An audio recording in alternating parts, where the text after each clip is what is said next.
Welcome back to Changfied YouTube channel. Before we begin broadcasting, I kindly ask you to take a moment and subscribe to our YouTube channel, Changfied. By subscribing, you support independent journalism, you stay updated on the latest news, and you help us continue bringing you honest reporting from South Sudan and beyond. So please click that subscribe button now and let's build this community together. Let's get into our main story of the day. We begin with breaking news. Family visit General Gabriel Diop after 6 months in detention. According to information in Juba, today 15 September 2025, the family of Sudan People Liberation Army in opposition Chief of Staff General Gabriel Diop was allowed to visit him today for the first time since his arrest 6 months ago. Speaking after the visit, family representative Machar reported that the general is in good health and extended warm greeting to the people of South Sudan. This marked the first confirmation of his condition since he was taken into detention earlier this year. However, questions remain about other detained officials.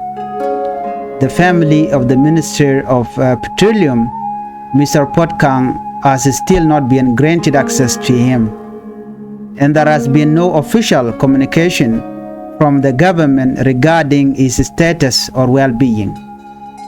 For many South Sudanese, the continued restriction on family visit highlight the human toll of political detention.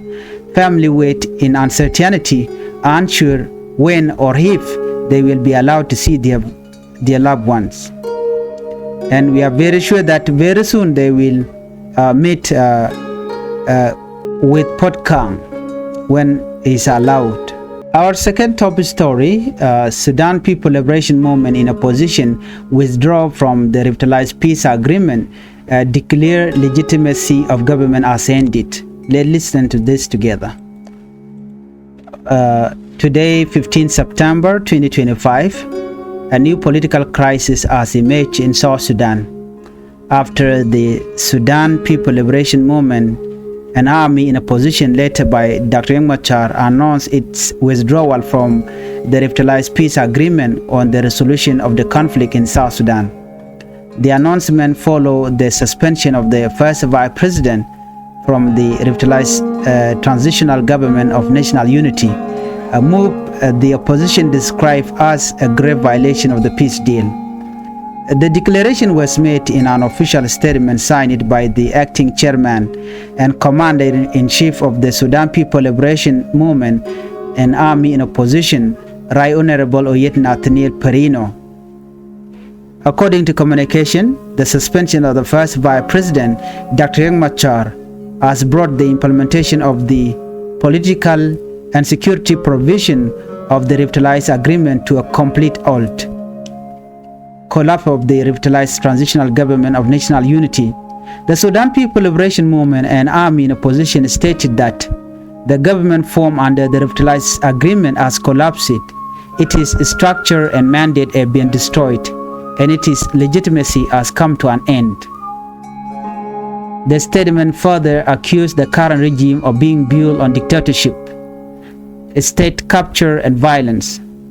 The opposition announced that it will not seek regime change and push for a new political dispensation based on peace, justice, equality, democracy, the rule of law, and development. The opposition strongly condemned what it called political motivated charge brought against its member. According to the statement, these charges amount to violation of the revitalized agreement and are intended to deny political space to Dr. Machar and his party. The Sudan People Liberation Movement, an army in opposition, SPLM, declared that it will not recognize the court process of the Sudan People Liberation Movement in government. It further announced that it will not participate in trial against its member, nor will it file legal defense in cases it considers illegal. Instead, The opposition welcomed effort by legal professionals and human rights activists who are challenging the arrest and trial. It called for the immediate and unconditional release of the first vice president and all political detainees. Failure to do so, the statement warned it will force the movement to use all available means to demand the release. In light of what it called the abrogation of peace agreement and the ongoing military campaign by the regime forces, the Sudan People Liberation Movement and army in opposition, SPLM, issued a call to its supporters, both in the political and military wing. The statement urged members and citizens of the Republic of South Sudan to report for national service in defense of the country and to use all available means to regain their sovereignty. On the same day, another story added to the atmosphere of tension in Juba. Reports circulated on social media and in local outlets that the family of Nial Deng Nial, a veteran South Sudanese politician, had been evicted from a government residence in the capital. Images and videos shared online appear to show the family leaving the premises. While details remain limited, the eviction highlights how the current political tensions are spilling over into the personal life of public figures and their families. For many South Sudanese, the sight of a well-known political family being forced from their home symbolizes the uncertainty and fragile of life in Juba. Eviction is not just the loss of a building, it is the loss of dignity, security, and stability. The development on 15 September 2025 marked a critical turning point in South Sudan's fragile peace process. The withdrawal of the Sudan People Liberation Movement and army in opposition from the revitalized agreement leave the future of the transitional government uncertain and raises fear of renewed conflict. At the same time, the personal story like the eviction of Nial Deng Nial family and restricted access to detained officials show the human cost of political struggle behind every statement and every suspension. Ordinary people, families, children, and communities bear the weight of decision made at the top.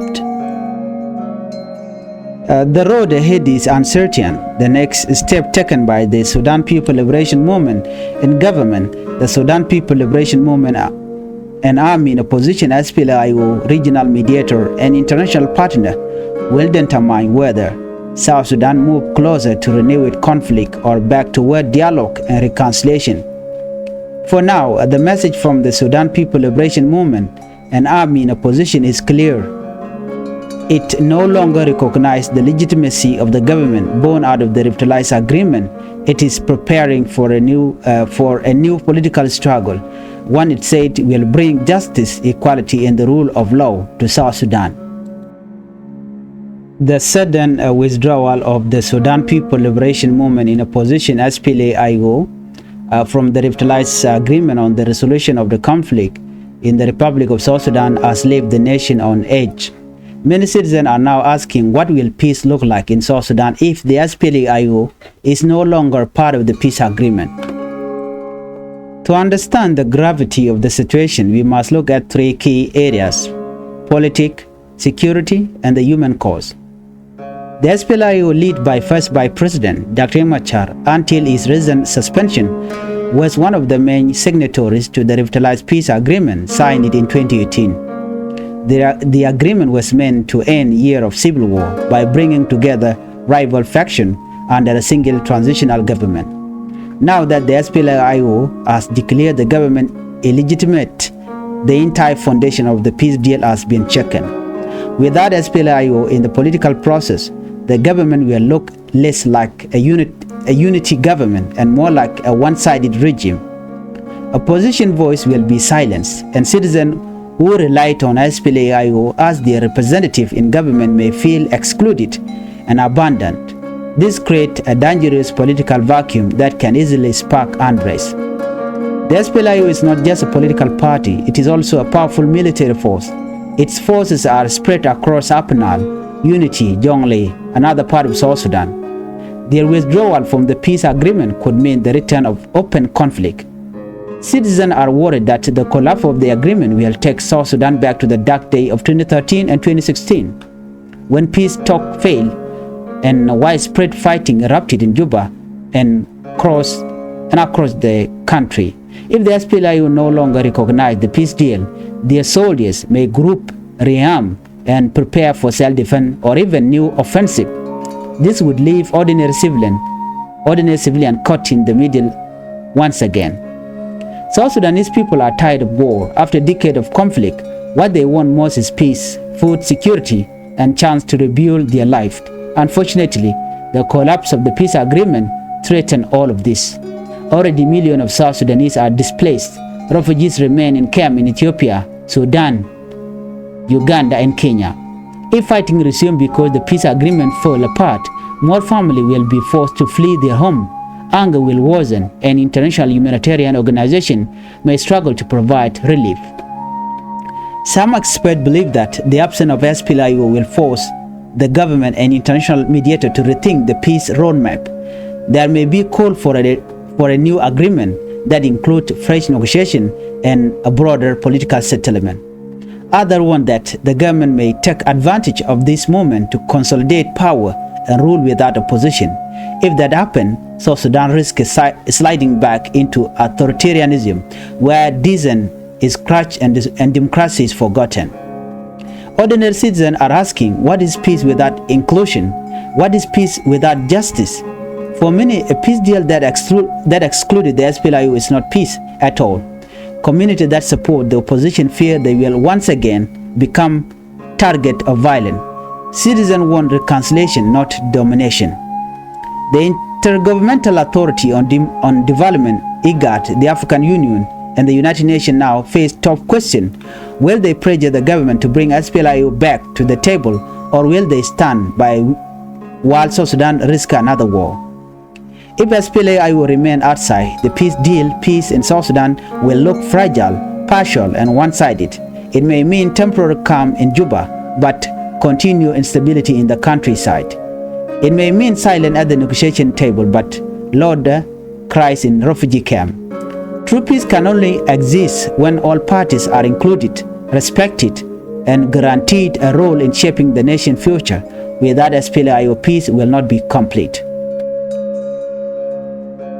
South Sudanese peace have suffered too long. The withdrawal of the SPLM from revitalized peace agreement is not just a political statement. It is a turning point that will define whether South Sudan move toward lasting peace or return to the cycle of conflict. The choice now lies with the leader. Will they choose dialogue, or will they choose conflict or division? And the world must ask itself, how much longer will the people of South Sudan be asked to wait for peace? So this is what I have for you. If you are new to Changfied YouTube channel, please, I would like you to help me by subscribing. Thank you for watching, and bye-bye.